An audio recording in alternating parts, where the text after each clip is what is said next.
But Allah subhanahu wa ta'ala, the King, He says, oh my slaves, do whatever you please.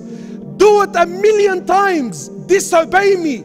Do whatever you want for 10 years, 20 years, 30 years, 40 years, 50, 60 years. You never prayed. You never fasted. Sin among sin. And then once, only once, you turn to me and you say, Ya Rab. Allah says, Ya Abdi Naam, what do you want, man?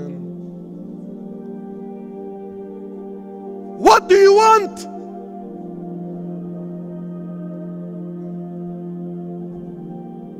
Allah forgives.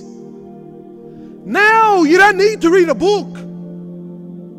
You don't need to sign up or an application. Now, right now, between you and Allah. And no one can take that away from you. Turn to Allah.